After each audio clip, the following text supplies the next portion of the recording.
invest in real estate, what are some of the expenses that you can't get around, I suppose? And there's probably a few others that we don't even have on the list. That being the case, looking at that list, how many of you are really excited to invest in real estate? Can I show of hands? Yeah? Okay. Why would someone subject themselves to all of that? What would be the point? What are they after? To make a profit through what form? Capital growth. Absolutely. The whole purpose of investing in real estate is for capital growth. Now, what is said to happen in Australia in relation to capital growth? On average. Property is said to do what? Doubles every 10 years. It doubles every 7 to 10 years. Yeah. That's what it does in Australia as an average. So the whole point of investing in real estate is that through that capital growth, that comes over time, you're actually able to generate wealth through that process. Okay, so we're going to spend a lot of time talking about capital growth. How many of you feel that you've got way too much cash flow? Anyone? Because you won't need to come to the afternoon session. Yeah, you get the afternoon off if you think you've got way too much cash flow. However, how many of you would love to not only focus on building your capital growth, or your wealth, so to speak, but you'd also love some great cash flow opportunities as well? Yeah? I'm going to cover one strategy, which is an amazing strategy, which I would consider to be the best strategy in the marketplace at the moment for creating capital growth, in other words, creating wealth. So I've been investing now for about 17 years, and I believe that the one this morning that I'm showing you is the best that I've seen over the 17 years for creating wealth. This afternoon, however, I'm also going to show you the strategy that I used to retire from a $200,000 per year salary back in 2001. I was able to leave that $200,000 salary and walk away from a full-time job forever using the strategy that I'm going to show you after lunch this afternoon. Could I share with you how I made my fortune in real estate initially? How many of you would be interested in that by show of hands? Okay, 5 people, awesome. All right, number 1, always purchase under market value. So jot that down as the first point. Always purchase under market value. How often? Always, absolutely always. With real estate, it's not only about what you purchase, it's how you structure the deal. Well done. As Grace was saying, it's not only what you buy in real estate, but it's how you structure the deal. It's really important, okay? Really, really important. That can make a massive difference to the result that you get at the end of the same opportunity, how you structure the deal. So name a very famous real estate investor with funny hair. Donald Trump. Now, there's been many, many books written about Donald Trump. What do you think most of them have as a common theme? It's about the deal.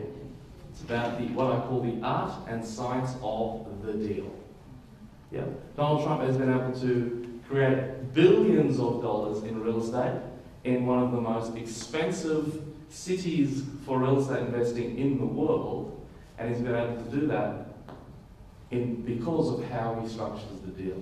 How many of you would love to learn the process that Donald Trump uses, and not only Donald Trump, but a lot of other very, very successful real estate investors? How many of you would love to discover what that process is? Okay, guess what?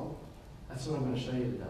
Yeah, I'm going to show you the same sort of process. So, okay, that's number 1. Number 2, purchase in high growth areas. What should you do, please? Number 2? Can't hear you, everybody? Perfect. Purchase in high growth areas. So there's 2 ways to do that.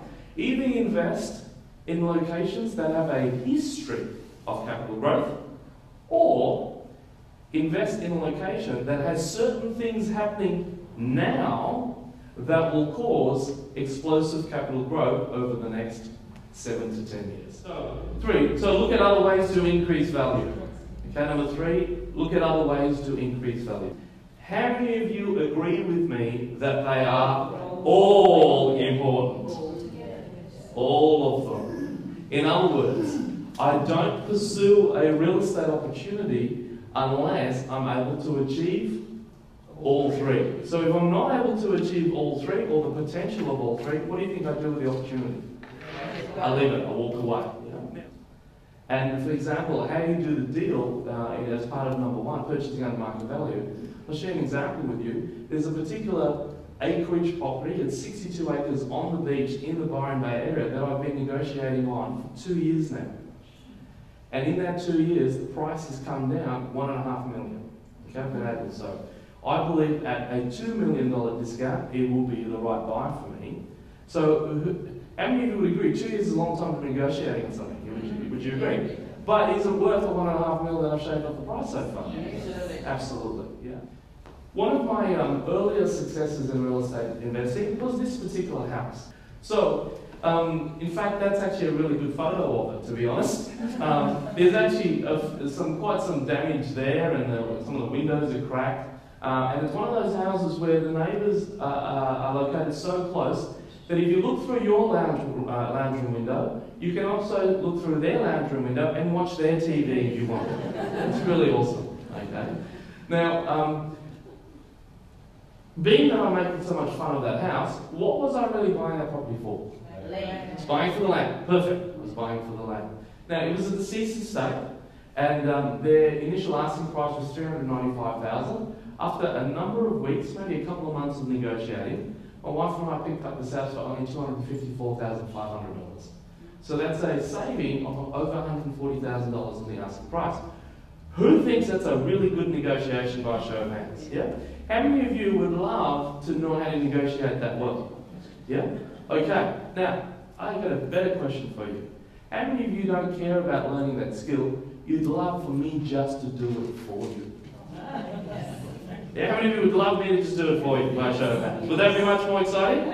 All right. You are going to get the opportunity today, in fact this morning, for me to actually start doing that on your behalf.